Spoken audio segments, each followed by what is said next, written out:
শুনলে আমি এটা ডিগ্রি লাগবে না, বর্তমান তো সবাই শিক্ষিত তাই না, সেই জন্য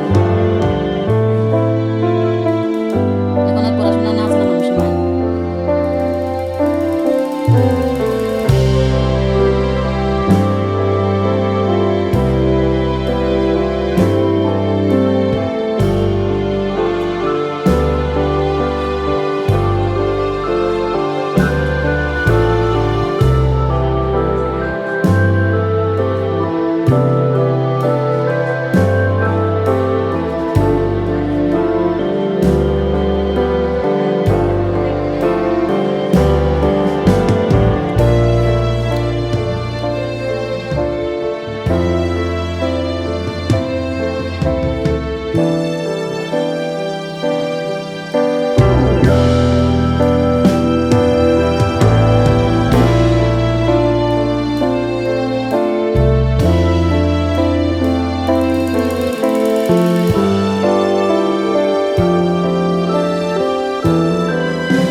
অঙ্কগুলো পুনরাবৃত্তি না হলে এটা অসীম অনাবৃত।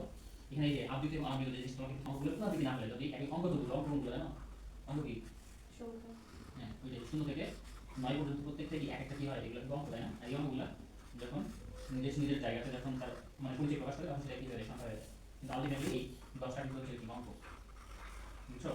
আর এগুলি সংখ্যা প্রকাশ পায়। দেখো এই যে ভগ্নাংশের অঙ্কগুলো পুনরাবৃত্তি না হলে এদের অসীম অনাবৃত দশমিক ভগ্নাংশ বলা হয়। যেমন দেখা যায় 122 তো 1.2323 এরকম আসতে এসেছে, তারপর হচ্ছে 5.1654 তার মানে কি এই যে 6 আবৃত মানে কি একই জিনিস, অর্থাৎ এই যে 654 1.654 এরপর যেটা আসবে 654 আসতে থাকবে 5 এর পরে তো কোনো গুণিত নয়, শুধু 6 আর 4 আসবে। আর আমি তো এই জিনিসটাই বুঝাইলাম, যখন দুই পাশে কোনো গুণিত থাকে তখন মাঝখানে একটা দেওয়া লাগে না, দিলেও না দিলেও তাই, বুঝো না? ওই যে এরপর হচ্ছে এটা তো অসীম অনাবৃত। এখন আমাদের ওইটা হলো কি কফি শপ, বুঝছো, চা স্টল সব যাই বলো। আমো তুমি কি চা করবা না আমি অন্য ব্যবস্থা করবো, তারপর রাতে বুঝে বেলায়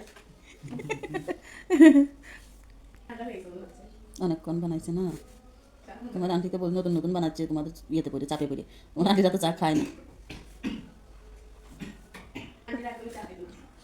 তোমার আঙ্কেল আছে দেখে দাও তো পানি, রান্না করে পানি আছে।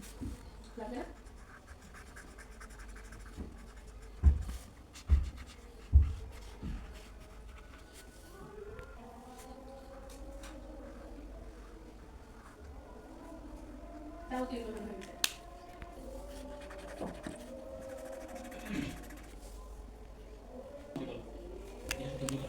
কিন্তু একটা জিনিস বুঝতে লাগবে, মনে রাখবে